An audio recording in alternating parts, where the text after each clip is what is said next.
जय हिंद फ्रेंड्स, कैसे आप सभी। उम्मीद करता हूँ बहुत अच्छे होंगे। मैं सब इंस्पेक्टर शेखर सिंह एक बार फिर से आप सभी का अपने यूट्यूब चैनल पे बहुत बहुत स्वागत करता हूँ। तो एक नई वैकेंसी आ गई है एसएससी जीडी 2025 की। इसका नोटिफिकेशन नवंबर में आना था, लेकिन वो कल आया है 1 दिसंबर। जैसे ही नवंबर आपका एंड हुआ वैसे ही एसएससी ने उसका नोटिफिकेशन आउट कर दिया है। और वैकेंसीज भी अच्छी खासी हैं। अभी हालांकि वैकेंसीज 25 जारी लग रही होंगी, लेकिन ये वैकेंसी मैं गारंटी के साथ कहता हूँ कि आपकी वैकेंसी 20 से 22 हज़ार इंक्रीज़ होने वाली हैं। और क्यों इंक्रीज़ होंगी उसका मैं लॉजिकल रीज़न आगे वीडियो में बता दूंगा। तो वीडियो स्टार्ट करते हैं। इस वीडियो में आपको पूरी डिटेल बताई जाएगी कि आप इसके लिए एलिजिबिलिटी क्या है, सिलेबस क्या रहने वाला है, सिलेक्शन प्रोसेस क्या है और आपका एग्जाम पैटर्न क्या है। सब कुछ यहाँ पर पूरा डिटेल यहाँ पर वीडियो होगा। जो नए स्टूडेंट्स हैं उनको भी यहाँ पर काफ़ी हेल्पफुल वीडियो होने वाला है। तो वीडियो को पूरा देखना, स्किप ना करना। बाकी तब भी कोई डाउट रह जाए तो कमेंट सेक्शन में जरूर पूछना। तो चलिए स्टार्ट करते हैं सबसे पहले वीडियो। तो सबसे पहले सबसे जो इंपॉर्टेंट डेट होती है वो होती है फॉर्म एप्लीकेशन स्टार्ट कब हो रहा है और लास्ट डेट कब है। तो एप्लीकेशन आपका स्टार्ट हो रहा है कल, यानी 1 दिसंबर से आपके फॉर्म भरने स्टार्ट हो गए हैं और लास्ट डेट आपकी 31 दिसंबर रखी गई है। 31 दिसंबर लास्ट डेट जरूर याद रखना, क्योंकि बहुत से बच्चे क्या करते हैं, लेट करते रहते हैं और फिर उनका फॉर्म अप्लाई नहीं हो पाता है। तो आप लोग जल्दी से जल्दी अपने फॉर्म भर देना। बाकी डॉक्यूमेंट में कोई गलती ना करना, वो भी मैं पूरा वीडियो लास्ट तक बताऊंगा, ठीक है। तो आपका 1 दिसंबर से लेकर 31 दिसंबर तक आपके फॉर्म अप्लाई होंगे।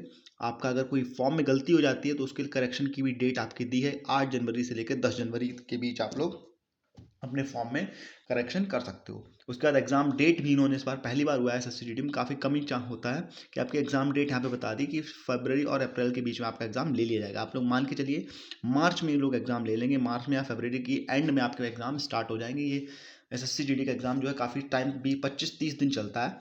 तो इसीलिए आप लोग मान लीजिए कि फरवरी के लास्ट में एग्जाम स्टार्ट हो जाएगा और आपका ये मार्च के एंड तक खत्म हो जाएगा एग्जाम, ठीक है। तो ये हो गया आपका एग्जाम डेट के बारे में। अब आगे चलते हैं। देखिए अब बात करते हैं सिलेक्शन प्रोसेस। तो देखिए सिलेक्शन प्रोसेस क्या होता है, सबसे पहले आपका होता है CBT, computer based examination test, computer based test होता है। सीबीटी में आपका क्या होता है, अब तो 13 भाषाओं में आपका पेपर आता है। इस सीबीटी में आपके 40 क्वेश्चन होते हैं। आपको नीचे दिखा देता हूँ, यहाँ पे आपको दिख जाएगा एग्जाम पैटर्न क्या है।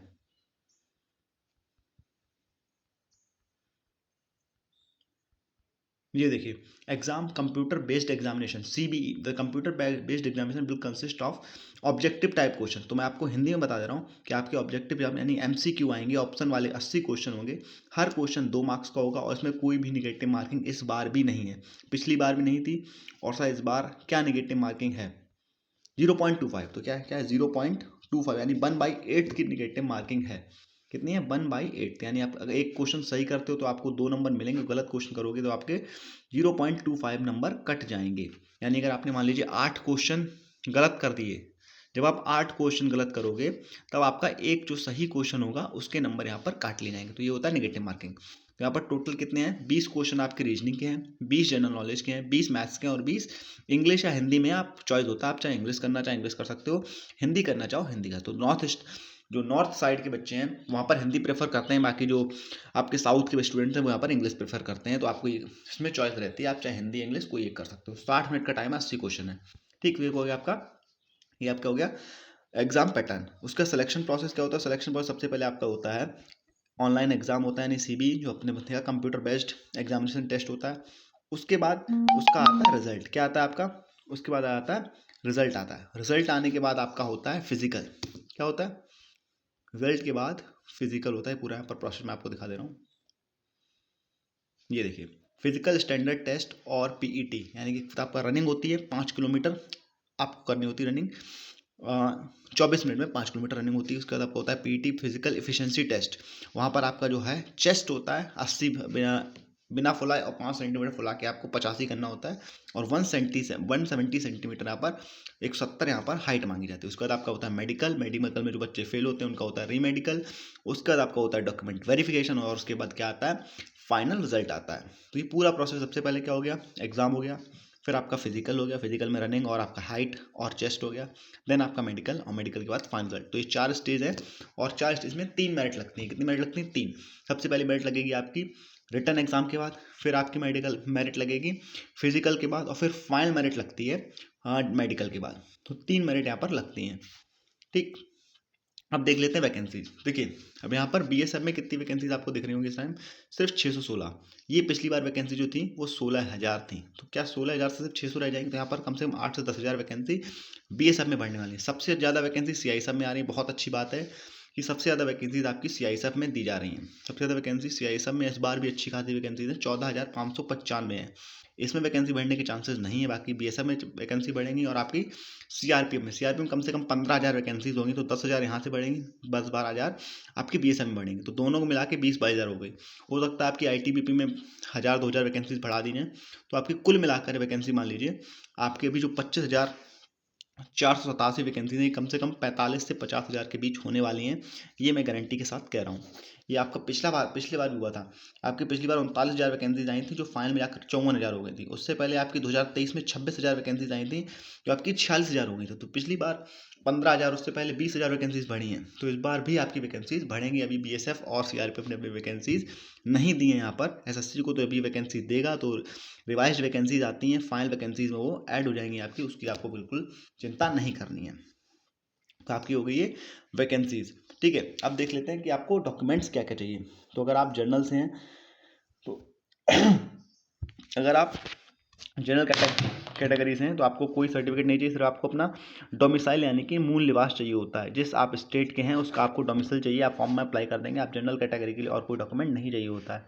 उसके बाद अगर आप जनरल से नहीं, OBC या EWS हैं, तो आपको डोमिसाइल प्लस अपना कास्ट सर्टिफिकेट चाहिए। SC/ST से हैं, SC/ST का सर्टिफिकेट चाहिए।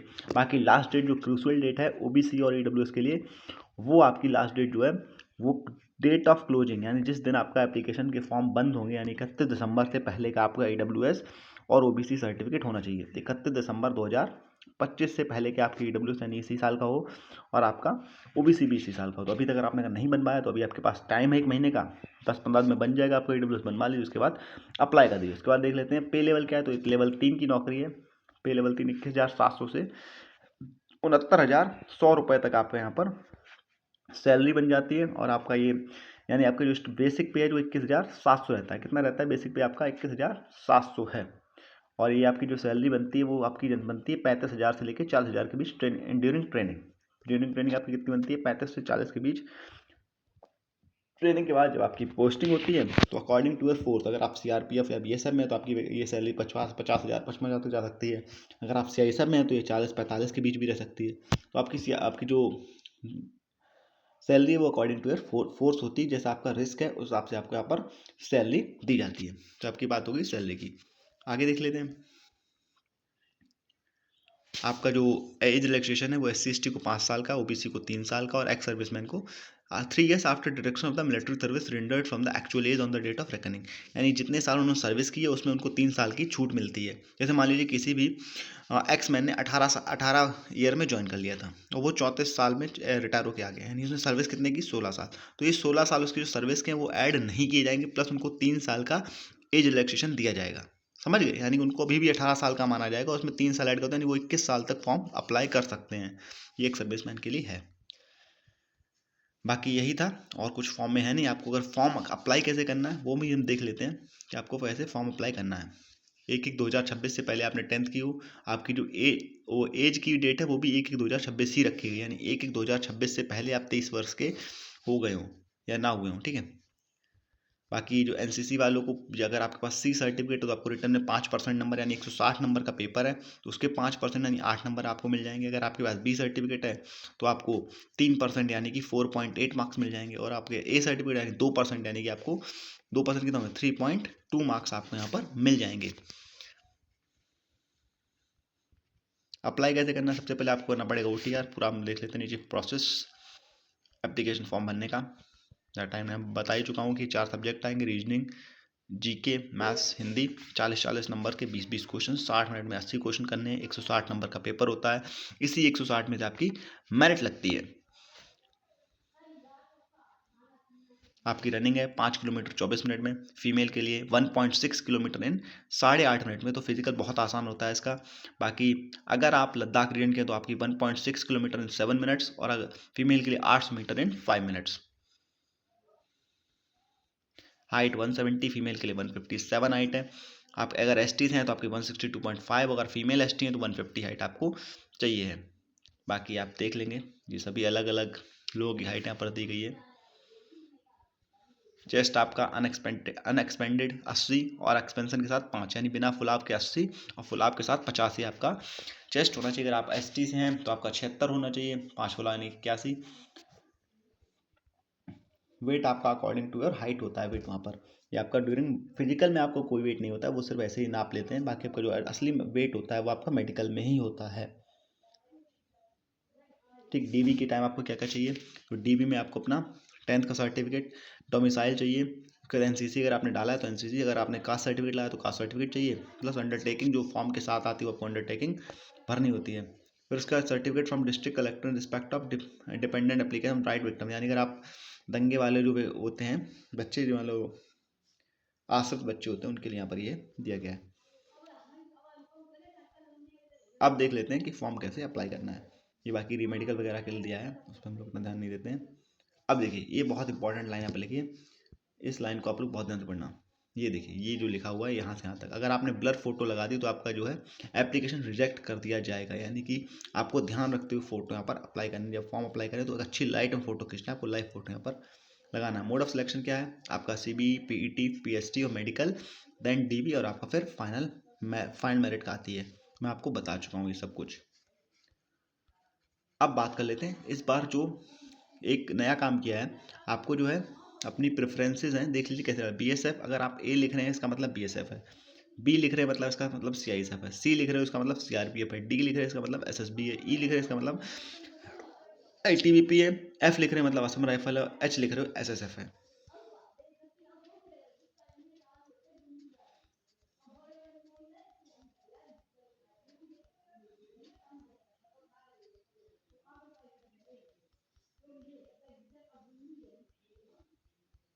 ये सब कुछ आपको बता चुका हूँ।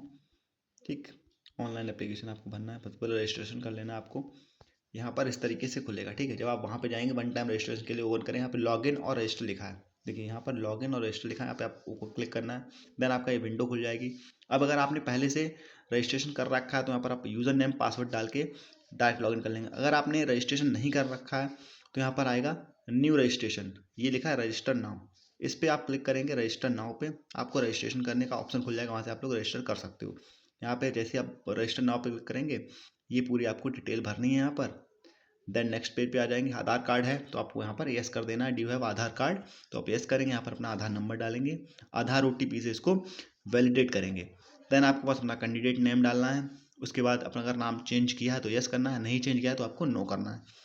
जेंडर, यहाँ पर अपना जेंडर डालेंगे, मेल या फीमेल, डीओबी डालनी है, वेरीफाई करनी है, father name verify father name, mother name फिर आपको मदर नेम वेरीफाई करना है। 10th का बोर्ड डालना है, आपने जिस भी स्टेट बोर्ड से किया तो स्टेट बोर्ड सेलेक्ट करना है, सीबीएसई से किया तो आपको सीबीएसई सेलेक्ट करना है। अपना 10th का रोल नंबर डालेंगे, वेरीफाई रोल नंबर को दोबारा वही डालेंगे, कब आपने 10th पास किया, ईयर ऑफ पासिंग डाल देंगे। हाईएस्ट क्वालिफिकेशन, मान लो 10th की डिटेल डाल दी, अब हाईएस्ट आप कितना पढ़े हो, 12th किया है, ग्रेजुएशन किया है, या फिर आपने पोस्ट ग्रेजुएट किया है, जो भी है वो आप यहाँ पर डाल देंगे। कैंडिडेट मोबाइल नंबर और ईमेल, ये दोनों चीज़ बहुत इंपॉर्टेंट होती है, क्योंकि आपकी जो भी इन्फॉर्मेशन आती है तो मोबाइल नंबर पे एसएमएस आएगा आपका, फिर ईमेल आएगा, तो इन दोनों को बहुत अच्छे से फिल करना, ध्यान से फिल करना, गलत ना कर देना। ठीक, उसके बाद ये पेज फिल हो गया, नेक्स्ट पेज पे आप पहुंच जाएंगे। ठीक, अब यहाँ पे देखिए आपको डॉक्यूमेंट अपलोड करने, आप अपलोड करने हैं, आधार कार्ड अपलोड कर दो। उसके बाद आपका आधार कार्ड अगर नहीं है तो आपको फिर ये 4 डॉक्यूमेंट अपलोड करने पड़ते हैं, तो आप लोग आधार कार्ड से ही अप्लाई करना, क्योंकि इसमें आसानी रहती है। ठीक, उसके बाद नेक्स्ट पेज पे पहुंच जाओगे आप लोग, आपका रजिस्टर आप रजिस्टर करोगे, आपका रजिस्ट्रेशन नंबर जनरेट हो जाएगा, इसको कॉपी कर लोगे, आपका जो पासवर्ड होगा फर्स्ट टाइम लॉगिन पासवर्ड, वो आपको ईमेल और फ़ोन नंबर पर भेज दिया जाएगा, तो इसीलिए मैंने कहा था कि ईमेल और फ़ोन नंबर सही डालना। तो आपका ये हो गया रजिस्ट्रेशन नंबर, बाकी आपका पासवर्ड आपके मोबाइल नंबर और ईमेल पे भेज दिया होगा, वो आप वहाँ से पासवर्ड कॉपी करोगे और फिर आप यहाँ पर आके लॉगिन कर लोगे। लॉगिन करने के बाद आपको यहाँ पर ओल्ड पासवर्ड, यानी जो आपका मेल पे पासवर्ड गया है वो डालना है, और अपना नया पासवर्ड खुद से बना लेना है। जैसे ही आप नया पासवर्ड बनाओगे, यहाँ पर आपको 2 सिक्योरिटी क्वेश्चन सेलेक्ट करने हैं, वो आप कुछ भी कर लेना, देन आप आगे बढ़ जाओगे।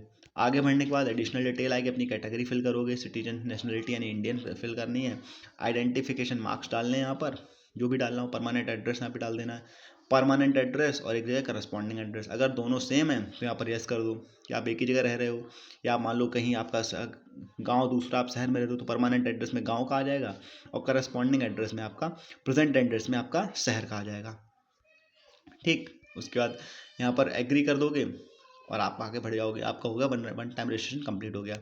ठीक, अब पार्ट 2 आ जाते हैं फिलिंग फॉर्म। फॉर्म कैसे फिल करना है वो भी देख लेते हैं। जैसे आपने पार्ट 1 कंप्लीट कर दिया, अब आपको लॉगिन करना है, अपनी विंडो पे जाके लॉगिन कर लेना है, वहाँ पर आएगा एप्लीकेशन वाली विंडो, वहाँ से आपको SSC GD सेलेक्ट कर लेना है एक्टिव विंडो में। यहाँ पर ये सारी डिटेल आपकी भरी रहेंगी, जो आपने वन टाइम रजिस्ट्रेशन भर दी थी, आपको कुछ नहीं भरना है, आपकी सारी डिटेल अपने आप भर के आ जाएंगी, आपको आगे बढ़ते रहना है, ये नेक्स्ट करते रहना है, ठीक। फिर यहाँ पर आएगा आपका, ये पूरी डिटेल आपकी भरी होंगी, यहाँ पर हाईएस्ट क्वालिफिकेशन सेलेक्ट करने के लिए आएगा, तो आप फिर से सेलेक्ट कर दोगे जो आपकी हाईएस्ट क्वालिफिकेशन होगी, ग्रेजुएट या फिर 12th उसको सेलेक्ट करोगे, ठीक। फिर आप आगे बढ़ जाओगे, यहाँ पर अपना परसेंटेज वगैरह या फिर आपका CGPA, तो यहाँ पर CGPA लिख दोगे, तो फिर आप यहाँ से नेक्स्ट कर दोगे। नेक्स्ट करने के बाद अगली विंडो खुल जाएगी, अगर आप एक्स सर्विसमैन हो तो यहाँ पर यस करोगे, अगर नहीं हो तो नो कर दोगे। फिर ये सारे अगर आपने यहाँ यस किया तो ये खुलेंगे, अगर नहीं यस किया होगा तो यहाँ पर ये नहीं खुलेगा। इन सब में आपको नो कर देना है, अगर आपके पास कुछ नहीं। यहाँ पर अगर आप SC ST से एज रिलैक्सेशन ले रहे हो तो यहाँ पर यस करोगे, और नहीं ले रहे हो तो नो कर दोगे। फिर आप आगे बढ़ जाओगे, आगे बढ़ने के बाद आपकी आ जाएगी प्रेफरेंस, जो मैंने किसकी प्रेफरेंस, एग्जामिनेशन सेंटर, आप एग्जाम कहाँ देना चाहते हो, तो आपके यहाँ पर 3 सेंटर, अपने घर के पास जो भी 3 सेंटर आपको दिख रहे हैं वो सिलेक्ट कर लेने हैं। बाकी बाद आपको उसके बाद आपको यहाँ पर मीडियम फॉर एग्जामिनेशन, यानी किस भाषा में पेपर देना चाहते हो, इंग्लिश में, हिंदी में, या जो भी भाषाएं 13 हैं, असमी में, बंगाली में, आप यहाँ पर कोई भी एक अपने भाषा सेलेक्ट कर लोगे। उसको सेलेक्ट करने के बाद एक चीज़ याद रखना, अगर आप इंग्लिश सेलेक्ट करते हो तो फिर आप हिंदी में उस क्वेश्चन को नहीं देख पाओगे। अगर आपने इंग्लिश सेलेक्ट कर ली तो फिर आप सारे क्वेश्चन इंग्लिश में ही देख पाओगे, सिर्फ हिंदी को छोड़ के। तो आप लोग ध्यान से हिंदी सेलेक्ट करना है यहाँ पर, जो भी नॉर्थ स्टेट के स्टूडेंट्स हैं। उसके बाद आप लोग आगे बढ़ जाओगे, अगर आपके पास NCC का सर्टिफिकेट है तो यहाँ पर यस कर दो, अगर नहीं है तो नो कर दो, ठीक है। अगर एस करोगे तो फिर आपका आएगा कि type of NCC certificate, type of the NCC certificate, यानी कि आपके पास कौन सा सर्टिफिकेट है, A है, B है, C है, उसको आप यहाँ पर सेलेक्ट कर लोगे। सेलेक्ट करने के बाद आप लोग आगे बढ़ जाओगे, अगर आपके पास यूनिवर्सिटी लेवल या फिर स्टेट लेवल या फिर इंटरनेशनल लेवल का कोई भी सर्टिफिकेट है तो यस करो, बाकी आप लोग नो कर दो। फिर इसमें नो करने के बाद आप लोग आगे बढ़ जाओगे। अब यहाँ पर आएगा डिस्ट्रिक्ट ऑफ डोमिसाइल, यानी आप कौन से स्टेट के डोमिसाइल हो, यानी कि यहाँ पर आप स्टेट सेलेक्ट करोगे। मान लो आपने उत्तर प्रदेश सेलेक्ट किया, डिस्ट्रिक्ट में आपने लखनऊ सेलेक्ट कर दिया, यहाँ पर हो गया उत्तर प्रदेश, यहाँ हो जाएगा लखनऊ। फिर आप लोग आगे बढ़ जाओगे, आगे बढ़ने के बाद यहाँ पर आएगा state of UT of origin, आपका जन्म कहाँ हुआ है वो आपको यहाँ पर डाल देना है। अब आ गया preference of the post of CAP, यहाँ पर आपको अपने प्रेफरेंस भरनी है। जो मैंने बताया था कि BSF का A है, CISF का B है, CRPF का C है, तो आपको यहाँ पर ध्यान से भरना है। आप कुछ लोग पता क्या करते हैं, जिसमें ज़्यादा वैकेंसी है उसको पहले रख देते हैं, ऐसा नहीं करना होता। सबसे ज़्यादा आपकी कट ऑफ क्या जाती है, SSF की जाती है, तो आपको अगर SSF ज्वाइन करना है सबसे पहले SSF रखोगे, यानी जो पोस्ट आपको ज्वाइन करनी है उसको सबसे आगे रखना, याद रखना। मतलब जिसको जो जो आपको सबसे ज़्यादा अच्छी लगती है, आपको मान लो CRPF अच्छी लगती है, आप CRPF आगे रख दीजिए। अगर आपको CISF अच्छी लगती है CISF भर दीजिए, आपको SSF अच्छी लगती है SSF आगे रख दीजिए। तो मेरे अकॉर्डिंग अगर आप लोग चाहें, अगर नॉर्थ इंडिया से आप लोग बिलोंग करते हैं तो आप SSF यानी H लिख सकते हो पहले, फिर आप CISF यानी कि B लिख सकते हो, फिर आप BSF या फिर ITBP में जो चाहो, फिर आप BSF रख दो A, ITBP रख दो E, फिर आप रख दो आपके पास असम राइफल, ऐसे रखना है तो आप रख सकते हो, ठीक है। बाकी आप लोग देख लेना, आपको जो प्रेफरेंस बननी है वो आप लोग यहाँ पर भर सकते हो। उसके बाद आपका ये फॉर्म कंप्लीट हो जाएगा, अब आप लोग आगे आ जाओगे। अब यहाँ पर आएगा अपलोड फोटोग्राफ एंड सिग्नेचर। तो फोटोग्राफ अपलोड करने के लिए आपको एक ऐप डाउनलोड करना पड़ता है, माई SSC ऐप। कौन सा ऐप, माई SSC ऐप। वहाँ से आप लोग अपना आधार वेरीफाई करते हो। आधार वेरीफाई करने के बाद आपका लाइव फोटो कैप्चर होता है, क्योंकि वेबसाइट से लाइव फोटो SSC की वेबसाइट से कैप्चर नहीं हो रहा है, तो आपको माई SSC ऐप डाउनलोड करना पड़ेगा। यहाँ से आप लोग अपनी सिग्नेचर जो है, सिग्नेचर का साइज 10 KB से 20 KB होना चाहिए। आप लोग यहाँ से सिग्नेचर अपलोड कर दोगे और फोटो आप लोग माई SSC ऐप से जाकर अपलोड कर दोगे, ठीक है। तो आपका फोटो अपलोड हो जाएगा। उसके बाद ये देखिए, ये सिग्नेचर आपके अप्रूव किए जाएंगे। अगर मान लो आप उल्टी कर दे तो आपकी रिजेक्ट कर दिए जाएंगे और आपका फॉर्म रिजेक्ट हो जाएगा। तो आप लोग सिग्नेचर सीधे करना, ठीक। बाकी आपका हो गया, ये पूरा फॉर्म अप्लाई हो गया। अब आप जाएगा पेमेंट पे। ये देखिए, ये फोटो नहीं चलेगा, आपको बिल्कुल कैमरे में देखना है, दोनों आंखें बिल्कुल स्ट्रेट हो, चश्मा ना लगाया हो, ना ही कोई कैप वगैरह लगाई हो, बिल्कुल एक प्रॉपर लाइटनिंग में आपको फोटो खींचनी। बाकी ये सारे फोटो रिएक्ट हो जाएंगे, आपको नीचे दिख रहे होंगे। आपका इसी के साथ ये पूरा फॉर्म अप्लाई हो गया। लास्ट में आपका फी पेमेंट का ऑप्शन खुल जाएगा, वहाँ से आपको फी पेमेंट कर देनी है और आपका फॉर्म हो गया कंप्लीट। तो इसमें आप कोई भी मेरे हिसाब से डाउट नहीं होना चाहिए, मुझे फॉर्म कैसे अप्लाई करना है, क्या करना है। आपका कोई डाउट हो तो नीचे कमेंट सेक्शन में बता देना, वहाँ से आपका डाउट सॉल्व कर दिया जाएगा। बाकी यही था वीडियो में। बाकी अगर आपको कोई डाउट हो तो बताना। मिलते हैं अगली वीडियो के साथ, तब तक के लिए अच्छे से तैयारी करना स्टार्ट कर दीजिए, क्योंकि आपके अगर आज से देखें तो आपके पास दिसंबर, जनवरी, फरवरी 3 महीने आपके पास हैं तैयारी के लिए। तो अच्छे से तैयारी करिए। मिलते हैं अगली वीडियो में स्ट्रेटजी के साथ, तब तक के लिए ध्यान रखिए अपना। Bye bye, tata, take care.